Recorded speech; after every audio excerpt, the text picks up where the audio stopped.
제가 요즘 금요 철야 시간에 도전하라 시리즈로 말씀을 전하고 있는데 오늘은 5번째 시리즈 말씀입니다. 환경에 도전하라라는 제목으로 말씀 전하고 다음 주 금요일은 실패에 도전하라라는 말씀을 전하고 이제 55차 세일의 작정 새벽 기도회를 들어가려고 합니다. 자, 오늘 말씀의 제목이 뭐라고요? 네, 환경에 도전해라. 사람은요, 환경의 지배를 받을 수밖에 없습니다. 왜냐하면 우리가 살고 있는 모든 것이 환경인데 환경의 지배를 안 받을 수는 없겠죠. 그러나 우리가 환경의 지배를 받지만, 환경의 영향을 받지만 우리는 크리스찬이에요. 하나님의 백성이에요. 하나님은 우리에게, 하나님의 사람인 우리에게 다스리고 정복할 수 있는 권세를 주셨어요. 그러니까 악한 환경에 이끌려가지 말고 저나 여러분은 환경에 도전하는 삶을 살아야 돼요. 주님의 이름과 주님의 능력으로 환경을 뛰어넘어 새로운 일에 도전하는 삶을 사는 하나님의 종들로 승리해야 할 줄로 믿습니다. 우리는 주님의 이름과 능력으로 환경을 뛰어넘어서 새 일을 하는 사람이에요. 너무 놀라지 마세요. 너무 비굴하게 살지 마세요. 너무 기죽어 살지 마세요. 저와 여러분은 누구냐 하면 하나님께서 택하신 하나님의 일꾼이고 하나님의 종이에요. 물론 우리가 3년 동안, 지난 3년 동안 이제는 실내에서도 마스크를 벗고 대중교통에서도 이제 마스크를 벗을 날이 멀지 않은 것 같아요. 다음 주에 발표한다고 그러는데 코로나와 같은 환경, 또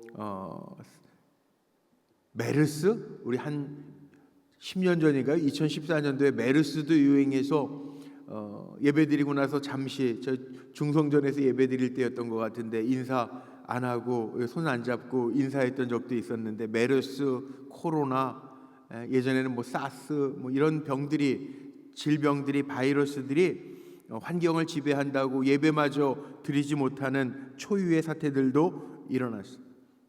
개인적으로도요, 목회를 하면서 전화신방도 하고 그러다 보면 환경이 있어요. 연약하게 하는 환경도 있고, 이 환경의 지배를 받을 수밖에 없는 것 같아요. 오늘 우리 어디에요? 저기 서울대학병원 앞에 시니어 타워에 제가 예전에 코로나 이전에는 거기에도 한 달에 한 번씩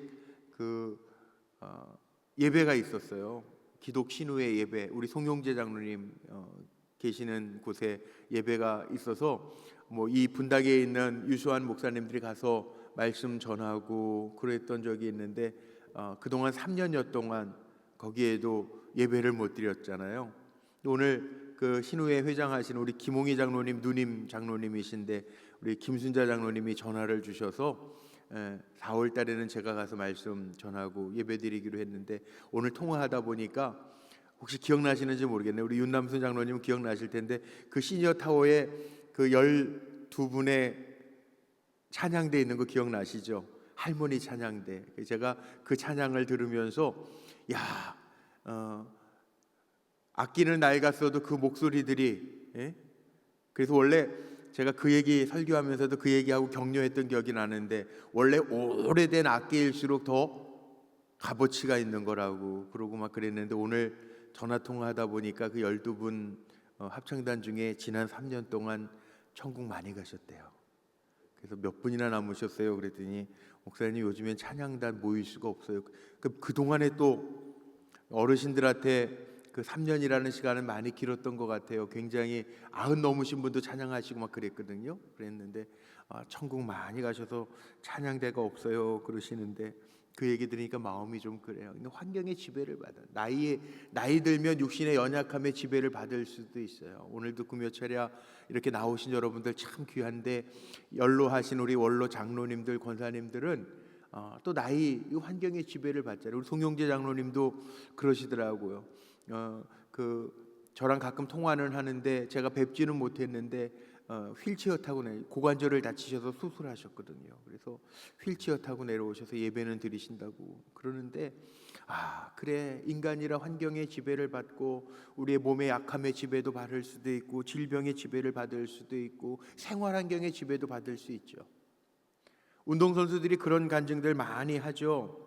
그래서 운동선수들은 뭐 헝그리 정신이 있어야 된다. 요즘에는 가정 형편도 좋은 분들이 운동선수 하지만, 제 기억에 태권도로 금메달 땄던, 아테네 올림픽에서 태권도로 금메달 땄던 아주 잘생긴 문대성 선수라고 기억나십니까? 금메달 땄는데 제가 기억나는 게 자녀들이 7남매래잖아요. 7남매. 와, 저희 잘할 때에도 저희가 5남매도 많다고 그랬는데 문대성 선수는 저희보다도 더 연배가 한참 아래잖아요. 그런데 집안이 7남매였는데 그 7남매가 다 잘하려니까 얼마나 힘들었겠어요. 이게 아빠 엄마가 고생했다고 그러고 금메달 따면서도 그런 얘기를 했는데, 요즘 같으면은 7남매라고 그러면 애국자라고 그럴 텐데, 그렇죠? 저희 교회 집사님 둘째 아이 나가지고 어느 집사님, 제가 물어봤어요. 셋째 날 거냐고. 그랬더니 안 난대. 요즘에 셋째 나면 대한민국도 좋아져서 셋째 아이를 낳으면 혜택이 되게 좋다고 그래요. 그런데 우리 교회 젊은 집사님 이야기 들어보니까 아니래요. 더 안 난대. 자녀 출산도 요즘에 환경에 영향을 받는 것 같아요. 아이 낳는 거 요즘 OECD 국가 중에 최저 출생률을 우리나라가 기록하고 있다고 그래서 우리 기독교회에서 환경 문제, 그 다음에 저출산 문제에 대해서 많이 관심을 가지고 지원하는 일들도 우리가 하려고 합니다.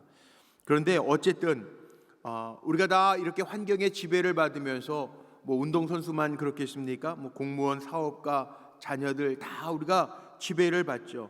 지배를 받지만 지배를 받으면서도 우리 또한 환경이 되어서 영향력을 끼치는 삶을 우리가 살아가고 있잖아요. 그래서 이런 얘기들이 있습니다. 인격이란 지위에 있는 것이 아니라 영향력에 있다. 영향력. 물론 지위를 무시하라고 하는 이야기는 아닙니다. 지위가 높을수록 더 영향력이 있죠. 사병보다는 아무래도 장군의 영향력이 클 거예요. 일반 회사원보다는 사장님의 영향력이 훨씬 더 클지도 몰라요. 어쨌든 영향력이라는 게 있어요. 지위가 낮다고 영향력이 없는 것도 아니에요.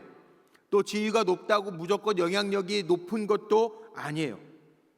우리 그리스도인들은 어떤 사람이냐 하면, 아주 예수님이 우리에게 중요한 표현을 쓰셨는데, 너희는 세상의 빛과 소금이라. 이 말씀은 우리에게 세상에 영향력을 끼치는 삶을 살아갈 의무가 있다라고 하는 말씀이기도 하죠. 왜냐하면 사도행전에 보면 이 그리스도인이라고 하는 것 자체가 안디옥 교회에서부터 붙여진 별명인데, 그리스도인, 이 뜻은 다르게 산다는 거예요. 그리스도인, 크라이스트와 인, 크리스찬이라고 그러잖아요. 주님과 결합된 사람, 다르게 사는 사람이라는 거예요. 세상을 살아가면서도 다르게 사는 사람들이라는 거예요. 우리는 세상 사람들과 똑같이 살아간다면 영향력이 없어요. 오늘날 크리스찬들이 영향력을 잃어버린 이유가 여기에 있어요. 교회가 영향력을 잃어버린 이유가 여기에 있어요. 다를 게 없기 때문에 그렇다는 거예요. 그러니까 우리가 살아가면서 이런 말을 하지 말았으면 좋겠어요. 목사님, 저는 힘이 없어요. 나 같은 평신도가 뭘 하겠어요. 아니에요.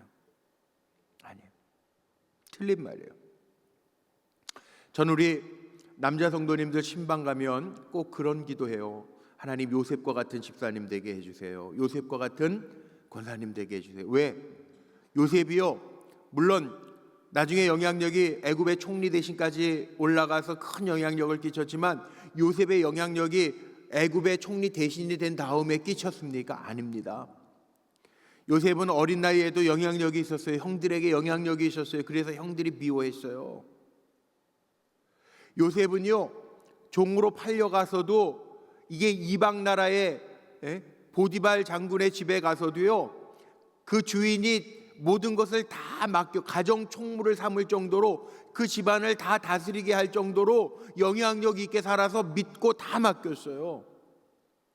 감옥에 갇힌 죄수였는데도 불구하고 그 간수들이요 요셉을 믿고 요셉에게 의논하고 요셉에게 맡길 정도로 영향력이 있었던 사람이 요셉이에요. 결국은 요셉이 애굽의 총리 대신이 되어서 흉년의 때를 준비하는 영향력을 가졌던 사람이 요셉이에요. 요셉을 보면 높은 자리에 올라간 다음에만 영향력이 있었나요? 아닙니다. 낮은 자리에 있어도, 어린아이에 있어서도, 아니면 집에 팔려가서 종살이를 해도 모든 것을 맡길 정도로, 주인이 맡길 정도로 신뢰하고 영향력이 있었다는, 이게 크리스찬이에요. 다니엘을 보십시오. 오늘 다니엘서 6장 말씀을 읽었습니다. 여러분은 다니엘 너무 잘 아시죠? 다니엘서 1장서부터 나오는 유다의 한 소년이 바벨론의 포로로 잡혀가면서 시작되는 다니엘서를 보면 다니엘은요 포로였어요. 어린아이였습니다. 잡혀갔습니다. 부모를 떠나 끌려왔습니다. 바벨론 왕궁에서 자랍니다. 그런데요 다니엘은 환경 탓하지 아니하고 포기하지 아니하고요, 오늘 말씀 속에 보니까 다니엘은 특별한 게 있어요. 다니엘은 바벨론 왕궁에서부터도 다니엘서 1장 8절 말씀에 보면 결단하잖아요. 무슨 결단합니까? 이방 신전에 드려졌던 음식으로 내 몸을 더럽히지 않겠다. 자기는 하나님의 사람으로서의 분명한 주체의식을 가지고요 안 먹어요. 신전에 드려졌던 맛있는 고기 안 먹어요. 열흘 동안 비교해보라고 그러죠. 여간 채소와 물만 먹고 저 맛있는 산의 진미로 배불리는 사람들과 비교해 보십시오. 와, 당당하지 않아요? 이게 쉬운 일입니까? 다이어트 해보신 분들 아시잖아요. 이 쉬운 일이에요. 어린아이예요. 10대 소년이란 말이에요. 왜 먹을 것 보면, 아이들도 먹을 것 보면 탐나지 않겠어요? 먹고 싶은 마음이 없겠어요? 그런데 이 결정, 이 결단, 환경에 지배받지 아니하고 하나님의 백성의 모습을 잃지 않겠다라고 하는 이 결단을 보라는 거예요. 우리도 마찬가지 아니에요? 종종 우리 청장년들 만나서 이야기하다 보면요, 직장 생활하기 요즘 쉽지 않아요.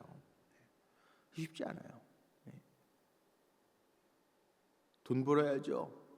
눈치 봐야죠. 어떤 분들은 우리 직장은 어려운 직장이에요. 그리고 한탄하는 분들도 있어요. 믿음 생활하기 어려운 곳이라고 고민하는 분들도 있어요. 다니엘 보세요.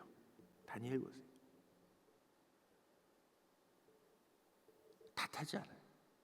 그래서 제가 그런 얘기 많이 하죠. 이민 목회할 때 아이들 영어 이름을 짓는데 데니얼 많이 짓지.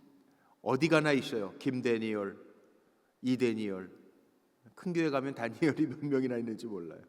왠지 아세요? 다니엘은요, 다니엘서를 읽으면서 다니엘이라고 하는 사람을 어려서부터 다니엘이라는 사람, 진짜 이민교회에서는 다니엘 이민교회 온 거나 마찬가지, 바벨론 딴 나라로 이민 온 거나 마찬가지잖아요. 붙들려 온 거나 마찬가지. 그러나 다니엘은 탓하지 않아요. 원망하는 것도 없어요. 그래서 목사님들이 이름 지어달라 그러면 데니얼을 많이 지어주더라고요. 탓한 곳이 없어요. 원망하는 곳이 없어요. 환경을 탓하지 않아요. 환경은 기가 막힌 환경인데 탓하지 않아요. 우리 한번 따라해 볼까요? 믿음의 사람은 환경을 탓하지 않습니다. 우리 앞에 화면에 있어요. 같이 고백해 봅시다. 시작. 믿음의 사람은 환경을 탓하지 않습니다. 아멘. 믿음의 사람은 어떤 환경, 어떤 상황, 어떤 형편 속에서도요 감사할 수 있는 사람이, 이게 믿음의 사람이에요. 사고가 나도 아유 나 왜 기도하고 차 사고 기도하고 그랬는데 왜 사고가 났지? 이게 아니고 사고가 났음에도 불구하고 다니엘처럼 그럼에도 불구하고 하나님 다치지 않게 보호하신 거 감사합니다. 이것이 믿음의 사람이에요. 믿음의 사람에게는 어려운 일, 질병이 피해가는 게 아니라 어려움과 질병이 온다 할지라도 환경 탓하지 아니하고 하나님 그런 가운데에서도 은혜 주신 거 감사합니다. 고백할 수 있는 사람이 믿음의 사람. 자, 오늘 다니엘의 환경은 늘 녹록하지 않아요. 다니엘서를 읽으면서 긴박함을 봐야 돼요. 1장에도 나오지만 풀무불에도 들어가죠. 다니엘은 사자굴에도 들어가죠. 다니엘은 오늘 사람들의 모함을 받는 이야기도 있죠. 다니엘은. 그런데 다니엘서를 읽으면 이 긴박함과 어려운 환경 속에서도 조금도 원망하고 비판하지 않아요. 자, 왜? 똑같은 땅 위에 살아가는데 우리는 뭐가 부족해서 원망하고 불평하고 환경의 지배를 받고, 다니엘은 뭐가 달라서 다니엘서를 읽으면서 눈 씻고 찾아봐도 원망하고 불평하는 이야기가 없을까? 궁금하지 않으세요? 이유가 있습니다. 오늘 본문을 자세히 보면 첫 번째로 우리가 찾아볼 수 있는 게 있는데, 성령 충만해요. 다니엘은 성령이 충만해요. 오늘 우리 찬양하면서 예수로 충만, 예수로 충만, 예수로 충만하면, 정말 내 안에 예수님으로 충만하면 다니엘과 같은 사람 될 수 있어요. 오늘 3절 말씀 한번 보세요. 오늘 읽었던 6장 3절 말씀에 보면 이런 말씀이 있습니다. 다니엘은 마음이 민첩하여 총리들과 고관들 위에 뛰어남으로 했어요. 마음이 민첩하여, 마음이 민첩. 우리가 보통 몸이 민첩하다, 빠르다, 잽싸다 이런 표현을 쓰는데, 오늘 성경 말씀에 보니까 다니엘을 가르쳐서 마음이 민첩하여, 마음이 민첩하대요. 이 마음이 민첩하다라고 하는 이야기는 다른 말로 이야기하면 히브리 원어 분석한 주석에 보니까 이 마음이 민첩하다라고 하는 이야기를 탁월한 영을 소유했다는 거예요. 생각하는 게 남다르다는 거예요. 생각하는 게 다른 사람하고 전혀 다르다는 거예요. 이게 뭐냐면 하나님의 영, 탁월한 영, 하나님의 영, 즉 성령이 그 안에 있었다는 거예요. 그래서 영향력을 발휘할 수 있었다. 다니엘은 우리가 아는 것처럼 다니엘서 2장에 보면 그런 얘기 나오지 않습니까? 느부갓네살 왕의 꿈을 해몽해 줄 사람을 찾을 때 다니엘이 무슨 기도합니까? 다니엘서 2장에 보면요, 다니엘이 이런 기도해요. 나의 조상들의 하나님이요, 주께서 이제 내게 지혜와 능력을 주시고 우리가 주께 구한 것을 내게 알게 하셨사오니 내가 주께 감사하고 주를 찬양합니다. 곧 주께서 왕의 그 일을 내게 보이셨나이다. 이게 사람으로 할 수 있는 일이 아니라는 거예요. 다니엘은 기도할 때에도 주께서 내게 보이셨나이다. 그리고 다니엘이 느부갓네살 왕 앞에 가서 대답합니다. 이 은밀한 일은 지혜자나 술객이나 박수나 점쟁이가 능히 왕께 보일 수 없으되 오직 은밀한 일을 나타내시는 이는 하늘에 계신 하나님이시라 선포해요. 그리고 그 환상은 이러하니이다. 그리고 풀어줘요. 느부갓네살 왕이 두 번째 꿈을 꾸고 난 다음에도 고민 끝에 다니엘을 부릅니다. 그리고 다니엘서 4장 9절 말씀에 보니까 이런 말이 나와요. 박수장 베드사살은 여러분 아시는 것처럼 다니엘의 바벨론식 이름입니다. 다니엘에게 하는 거예요. 내 안에 거룩한 신들의 영이 있은즉, 내 안에 거룩한 신들의 영, 이방 사람들 느부갓네살 왕이 볼 때에는 내 안에 거룩한 신들의 영, 이방인의 왕의 모습에는 하나님의 영 성령을 거룩한 신의 영으로 이렇게 표현하는데, 거룩한 신의 영이 뭡니까? 거룩한 성령이잖아요. 거룩성자 성령이 너에게 있어서 내게는 어려운 것이 없는 줄 내가 아노니 내 꿈에 본 환상의 해석을 내게 말하라. 이 느부갓네살 바벨론의 왕이요, 다니엘 안에 있는 거룩한 영, 하나님의 영, 하나님 주시는 지혜가 있음을 알고 있어요. 그래서 벽에 이상한 사람의 손이 나타나서 쓴 것, 벨사살 왕의 꿈도 다니엘이 해몽해내요. 이게 사람의 힘으로 되는 일일까요? 아니에요. 성령께서 하시는 일이에요. 성령이 주시는 지혜로 감당했다는 거예요. 성령 충만했다는 거예요. 자, 우리가 살아가면서요, 환경을 지배할 수 있는 힘은 내 안에서 오는 게 아닙니다. 우리는 환경의 지배를 받을 수밖에 없는 사람들입니다. 근데 어떠한 환경 속에서도 이겨낼 수 있는 힘과 지혜를 얻는 건 위로부터 하나님이 주시는 거라는 거예요. 그래서 우리는 잘 살아야 돼. 잘. 하나님의 지혜를 구하면서 잘 살아야 돼. 제가 책을 한 권 가지고 올라왔는데, 이 책이 뭐냐 하면 2000년도였나요? 2001년도인가 2000년도가 김동환 전도사님이 쓴 다니엘 학습법이라는 책이 있어요. 김동환 지금은 목사님이죠. 저한테 편지를 보내면서 책을 한 권 보냈는데, 김동환 목사님이 서울대학교 수석으로 졸업해서 4년 수석으로 졸업해서 평균 점수가 99.6. 와, 기가 막히죠. 서울대학교도 수재들만 모이는 데인데 그 평균 점수가, 졸업할 때 평균 점수가 99.6. 4년 수석으로 졸업해서 대기업에서 모셔가려고 그랬는데 안 가고 총신대학원 가서 목사 안수 받고 지금은 다니엘 리더스쿨의 교목으로 있잖아요. 다니엘 학습법. 근데 저도 그 책 한참 유행했을 때 본 적이 있는데, 다니엘 학습법 보면은 거기에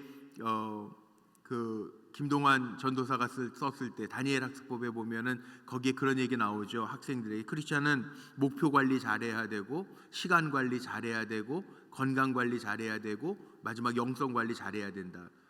보신 분들 그때 한참 이 책이 100만 부가 넘게 팔린 책이에요. 이게 뭐 책 100만 부가 넘게 팔린 책이니까 엄청 팔린 책이죠.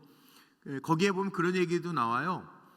그 김동환 전도사의 어머니가 철저하게 신앙 훈련을 시켰다는 거예요.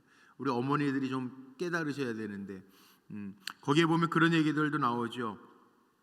다니엘 학습법, 다니엘처럼 하는데 그 엄마가 뭐라고 이야기하면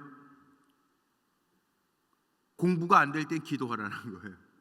엄마들이 참 보통 그렇게 하기 어렵잖아요. 우리 교회도 제가 늘 마음 아파하는 게 뭐냐면, 시험 때 어떻게든 뭐 공부해라 그러고, 여기 우리 지금 이번 주에 오픈할 우리 브릿지 카페, 우리 다음 세대를 위해 카페를 열심히 만들어 놓고, 오늘도 제가 올라오기 전에 우리 박성욱 장로님, 교육부장님 저한테 보고해 주시고, 우리 장로님들도 또 여러 분들 또 목자들도 헌신해 주셔가지고요.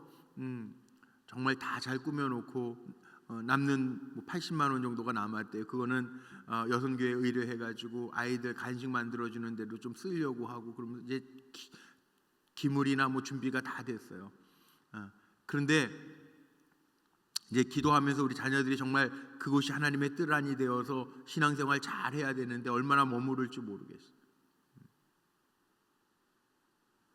우리 중고등부 아이들 예배 시간 조정에 대한 문제들도 놓고 기도해보고 결정해 주세요. 그래서 기도하고 있는데 이게 참 어려워요. 우리 교회 학교 예배가 다 12시인데 우리 중고등부 학생들은 9시 45분에 모이거든요. 그러니까 아이들이 이게 형제가 둘이 있는 집안에 차이가 있으면 이게 같이 12시에 딱 부모님들이 데리고 오면 좋은데, 중고등부 아이들은 9시 45분이니까 이게 지금 잘 안 모여져요, 요즘에. 좀 어려운 점들이 사실은 있어요. 그렇다고 12시로 옮길까나 그랬더니 오후에는 또 학원 가는 시간들이 있어가지고 그것도 녹록치 않다고 우리 목자들이 이야기하는 얘기를 들어요. 쉽지 않아요. 엄마들의 마음이 다 그런 게 있잖아요. 공부해야 될 땐 공부해야 돼. 그래야 좋은 대학 가니까, 그래야 조금 더 편안한 인생이 될까봐 그런 얘기들을 하는데 아니라는 거예요. 우리의 인생을 책임져 주는 건 학원도 아니고 학교도 아니고 좋은 대학도 아니, 물론 좋은 대학 나오면 좀 유리할 것처럼 다 보이죠. 그러나 그런 환경에 지배를 받지 말라는 거예요. 요즘에는 김동환 목사님이 돼가지고 최근에 쓴 책인데, 크리스천 학부모와 자녀가 꼭 알아야 될 25가지 문제라고 이렇게 두껍게 썼어요. 여기에 보면 그런 얘기들이 나옵니다. 아이들에게 잘 가르쳐야 된다는 거예요. 신앙의 문제들도, 뭐 동성애 문제도 나오고요. 진화론 문제도 여기에 거론하고 있고요. 인간관계의 문제도 이 책 안에서 다 거론을 하고 있더라고요. 근데 정말 중요한 것들을 가르쳐야 된다는 거예요. 환경의 지배를 받고 부모님들도 세상적인 가치관을 가지고 자녀들을 양육하면 안 된다는 거예요. 그건 어쩌다 어른이에요. 정말 요즘 뭐 TV 프로그램에 보니까는 제목만 보고 어쩌다 어른 그런 게 있는데, 그게 정말 그게 어쩌다 어른이에요. 어른들도요, 정말 이런 마음으로 우리가 해야 하나님의 역사를 본다는 거예요. 어떤 마음? 간절히 구할 때 하나님 가르쳐 주신다는 거. 하나님의 뜻대로 살려고 할 때 하나님이 역사하신다는 거. 성령 충만한 삶을 살아갈 때 거룩한 영향력을 우리가 끼치며 살아갈 수 있다는 거. 우리는 세상적인 영향력만 끼치는 사람들이 아니잖아요. 그리스도인들이잖아요. 그러니까 정말 거룩한 성령님 의지하고 성령님의 역사를 볼 수 있는 삶을 살아가야 된다는 거예요. 다니엘처럼. 다니엘이 민첩한 마음, 하나님의 탁월한 영을 소유하고 살았기 때문에 하나님이 높이셨다는 거예요. 믿으십니까? 이게 안 믿어지면 우리도 자녀들을 양육할 때 단순히 세상적인 방법으로만 양육하게 되는 거죠. 기가 막히지 않아요? 예? 어느 책을 읽다 보니까 기가 막힌 얘기들이 있어요. 예? 중국에 미혼들이 가입하는 아주 그러니까 우리식으로 얘기하면 그 결혼 정보 업체 같은 데가 중국에도 있는데 가입 조건을 보니까 그 책에 나와요. 이게 진짜래요. 중국의 남자들이 가입할 수 있는 조건은 우리식으로 얘기하면 몇 억 이상의 재산을 소유해야 가입할 수 있고요. 여자들 가입 조건을 보니까 S라인 쭉쭉 빵빵 가입할 수 있어요. 야, 기가 막히지 않아요? 완전히 세상적인 관점이잖아요.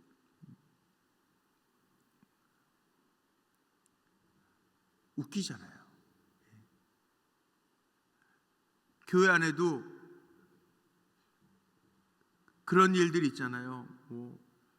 목사님 사위감, 며느리감, 믿음 좋은 며느리감 소개해 주세요. 믿음 좋은 며느리감 소개해 주면 학교는 어디 나왔느냐 물어보고 부모님은 뭐 하신대요? 이 세상적인 관점이죠. 정말 그것만 보냔 말이에요. 우리가요 거룩한 영향력을 끼친다라고 하는 거, 이게 뭐냔 말이에요. 다니엘처럼 환경의 지배를 받지 아니하고 환경을 바꿀 수 있는 거룩한 영의 역사가 내게 있냔 말이에요.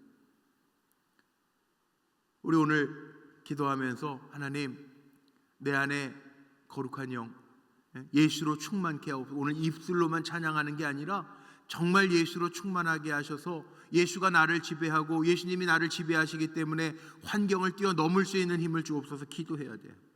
그리고 다니엘에게 있어서 환경을 지배할 수 있는 힘이 어디서 옵니까? 오늘 말씀 보세요. 다니엘은요 투명하고 정직해요. 투명하고 정직해요. 그래서 다니엘은 바벨론의 느부갓네살 왕이 다스릴 때에도 높은 사람이죠. 벨사살 왕이 그의 아들 벨사살 왕이 다스릴 때에도 정권이 바뀌었는데도 살아있죠. 다리오 왕이 지배할 때에도 살아있죠. 정권이 3번이나 바뀌는데도요 지배당하지 아니하고 오히려 쓰임을 받는 영향력을 바라는 사람이 돼요. 그 이유가 어디에 있나? 4절 보세요. 4절. 오늘 본문의 4절에 보니까 이에 뭐라고 나와 있습니까? 총리들과 3명의 총리 가운데 다니엘이 한 사람이에요. 그러니까 2사람의 총리들과 오늘 1절에 나오는 것처럼 120명의 고관들이 국사에 대하여 다니엘을 고발할 근거를 찾고자 하였으나 아무 근거, 아무 허물도 찾지 못하였으니 이는 그가 충성되어 아무 그릇됨도 없고 아무 허물도 없음이었더라. 다니엘을 허물 찾아가지고 어떻게든 끌어내리려고 하는데 찾을 수가 없다. 쉽게 얘기하면 이렇게 정권이 3번 바뀌는 동안 다니엘은 고관직을 지내는데 뇌물 받은 적도 없고 스캔들도 없고 권력과 지위를 남용해서 불법과 탈법을 저지른 적도 없다는 거예요. 다니엘이에요. 투명한 사람이라는 거죠. 정직한 사람이라는 거죠. 이런 사람이 될 수 있냔 말이에요. 누가 저나 여러분을 탈탈 털어서 조사한다 그러면 나는 정말 깨끗한 사람입니다. 여러분 자신 있으세요? 나는 투명하고 정직한 사람입니다. 자신 있으세요? 한 점에 부끄러움이 없습니다. 윤동주 서시처럼 하늘을 우러러 하나님 보시기에 한 점에 부끄러움도 없습니다. 그렇게 말할 수 있어요. 재밌는 거는요 갓피플닷컴에서 크리스찬들을 대상으로 설문조사를 했는데 이런 질문을 했어요. 당신은 스스로 깨끗한 혹은 정직한 크리스찬이라고 생각하십니까? 질문을 하고 설문을 조사했어요. 그랬더니 이 크리스찬들만 조사한 겁니다. 믿음의 사람들만. 그랬더니 난 정말 깨끗합니다 라고 대답한 사람이 6.8%. 그리고 깨끗한 편이다, 일반적으로 깨끗한 편이다 라고 말한 사람이 40.1%, 깨끗하지 않다, 부끄럽다 라고 한 사람이 40.9%, 잘 모르겠다, 회피한 사람이 12%. 여러분은 어디에 속하십니까? 이게 만여 명의 설문조사를 한 결과이지만, 표본조사이지만 아마 저 퍼센테이지에 크게 벗어나지 않을 거예요. 한 점 부끄러움 없다라고 정직하게 얘기할 수 있는 사람이 그리 많지 않을지도 몰라요. 그런데요, 우리 크리스찬들이 투명해야죠, 정직해야죠, 거룩해야죠. 레위기 뒷부분은 19장서부터 성결법전이라고, 26장까지를 성결법전이라고 이야기하는데 거기에 보면 하나님의 백성들에게 하나님이 요구하시는 게 있어요. 레위기 12장 2절 말씀에 보면 하나님이 뭐라고 말씀하시냐면 너희는 거룩해라. 이는 나 여호와가 너희 하나님이 거룩함이니라. 내가 거룩하기 때문에 너희도 거룩하라는 거예요. 하나님에게 속해 있는 사람, 주님을 믿고 그 말씀 안에서 살아가는 저와 여러분이 거룩해야 할 이유가 여기에 있다. 하나님 거룩하시니까 너희도 거룩해라. 신앙이 있다면, 정말 살아계신 하나님을 믿고 산다면 우리가 몸부림치면서 거룩을 유지해야 된다는 거죠. 도전해야 된다는 거죠. 그렇게 살라는 거예요. 하나님 앞에는요, 정확하게 보시잖아요. 하나님은 공짜가 없어요. 우리 보신다고, 살펴보신다고. 눈에 보이지 않는 하나님이지만 눈에 보이지 않는다고 나를 안 보시는 게 아니라 하나님 언제나 어디서나 무소부재하신 하나님이기 때문에 우리는 어디에 있든지 투명하고 내 마음이 주님을 향해 있어야 된다. 하나님 앞에 공짜가 없어요. 제가 어저께 새벽에도 새벽 예배 인도하면서 제가 그 간증을 했는데, 제가 이번 주에 우리 분당 지방 목사님들 세미나 갔다 왔는데 목사님들하고 이제 만나서 얘기하다가 어느 목사님의 간증을 들었어요. 은혜가 너무 되더라고요. 목사님이 좀 아파가지고 주일날 힘든데, 요즘 또 코로나도 있고 막 그러는데 몸들이 이렇게 안 좋으신 목사님 좀 있어요. 근데 안 좋은 목사님이 주일날 설교는 몸 좀 아프다고 빼먹을 수가 없잖아요. 얼굴이 백지창처럼 하얘가지고 주일날 말씀 전해야 돼. 하나님 앞에 기도하고 섰는데 말씀은 잘 전했대요. 허튼 소리, 이렇게 헛소리도 열나고 막 이런 헛소리도 하는데, 헛소리도 안 해. 어떻게 정신 바짝 차리고 전했는데 내려오시면서, 강단에서 내려오시면서 도무지 기력이 없어져 가지고요. 저희는 이렇게 신발 신고 올라오는 강단이지만 거기는 카페트가 있는 강단이라 이제 신발을 슬리퍼로 갈아 신고 올라오셨다 내려가야 되는데, 그 내려가는데 앞에서 도무지 못 서 있겠더래요. 그래서 신발을 갈아 신기는 해야 되는데 펄썩 주저앉아서 신을 신다가 졸도하신 거, 졸도. 순간적으로 기절하시는 거죠. 옆으로 쓰러지는데 그 앞에 있던 권사님이 보니까 목사님 설교하실 때도 얼굴이 평상시 같지 않고 하얘서 이상하다 그러면서 예배는 잘 드렸는데 마음이 조마조마했대요. 그 목사님이 신발 신는 데서 이렇게 쓰러지는 거 이상하다 그러면서 쓰러지실지 않을까 염려하다가 쓰러지실 것 같아서 이렇게 대기하고 있다가 쓰러지는 거 보면서 뛰쳐나와가 60이 넘은 권사님이라는데, 목사님 이 계단에서 떨어지는 거를 받쳤대요. 그리고 같이 떨어졌대. 같이 쿵 하고 떨어졌대. 교인들이 다 놀랬을 거 아니에요. 무슨 일인가 해서. 그리고 목사님은 정신을 정말 잃어가지고 앞에 장로님들하고 나중에 부축해가지고 사무실 가고, 권사님은 다행히 안 다치셨는데 그냥 받쳐서 떨어진 거예요, 같이. 근데 놀라운 일이 있었대요. 그게 뭐냐 하면 그 권사님 평상시에 기도 회전 근육의 회전근에 뭐 석회질 끼어가지고 이게 아파가지고 이거 어깨도 못 올리고 손도 못 올리고 치료받으시던 권사님인데 그 목사님을 바치면서 어깨로 땅 떨어졌는데 더 다친 게 아니라 낫대. 병원을 가서 하나도 안 아프고 그 시간으로 떨어졌으면 다쳐가지고 아이고 내가 그 아팠던 어깨인데 어떡하나, 이거 안 올라가야 되잖아요. 그런데 목사님 부축해서 이건 올라가고 낫대. 안 아프더래. 병원 가봤더니 다 사라졌대요. 기적이 일어난 거예요. 기적. 그 간증을 목사님이 하시더라고요. 제가 그 얘기 들으면서 야, 놀라운 일. 하나님 앞에 공짜가 없다는.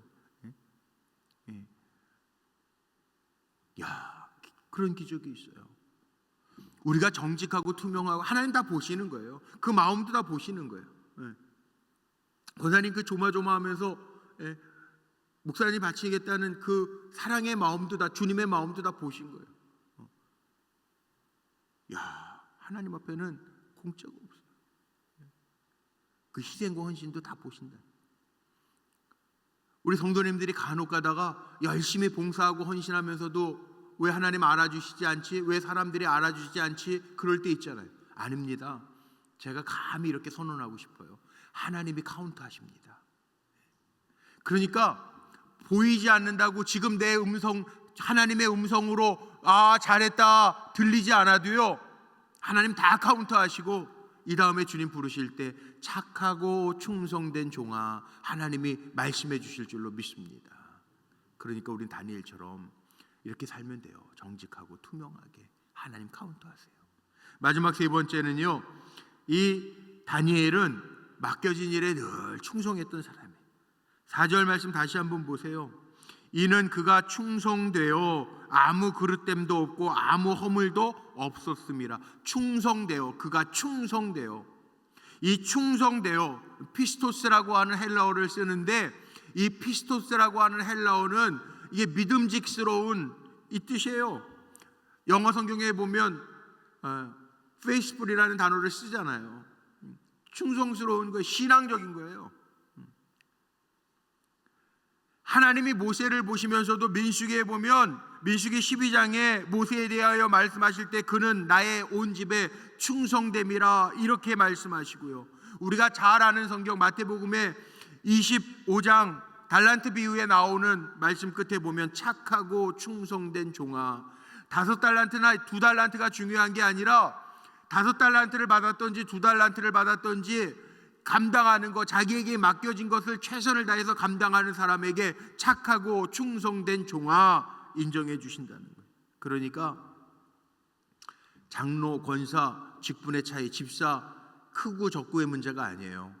집사는 집사로서 충성을 다하고, 장로님은 장로님대로 충성 다하고, 목사는 목사로서 충성을 다하면 하나님이 충성된 종아 인정해 주신다는 거예요.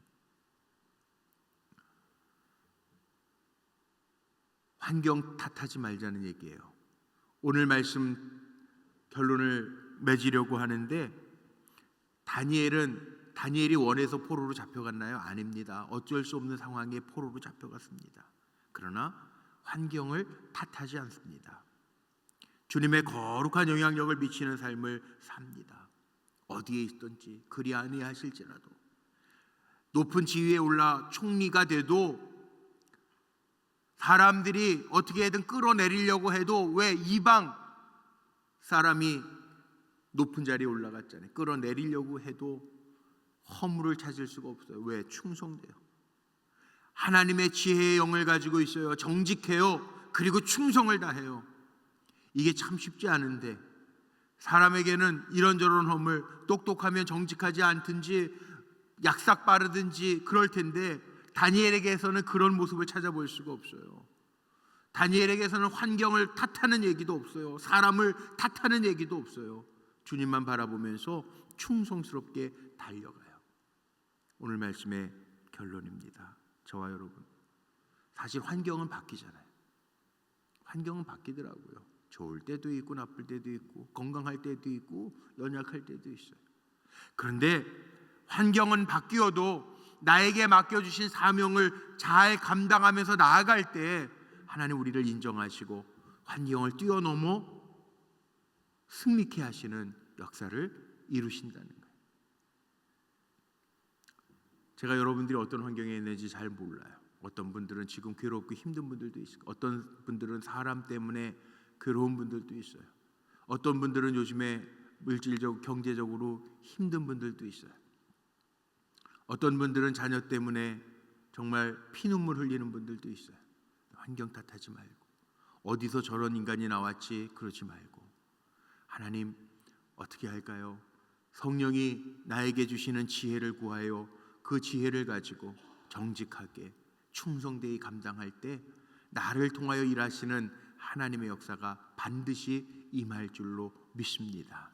하나님 보신다고요. 살아계신 하나님 보신다. 걱정하지 마세요. 우리가 가야 할 길은 주님 바라보고 가는 거예요. 사람 보는 거 아니고 환경에 휩쓸리는 거 아니에요. 세상 사람들은 환경 따라갈 수 있어요. 그러나 그리스도인들은 다르게 사는 사람이에요. 주님 바라보고 사는 사람들이에요. 하나님이 계심을 믿고 사는 사람들. 당장 손해봐도 괜찮아요. 하나님 책임져 주시면 돼요.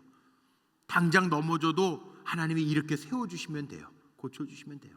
염려하지 말고 충성스럽게 주님 바라보고 나아가는 믿음의 종들로 승리하시기를 주님의 이름으로 축복합니다. 자, 우리 함께 찬송하고 기도할까요? 오늘 우리 찬송가 333장 우리 찬송하고 기도하겠습니다.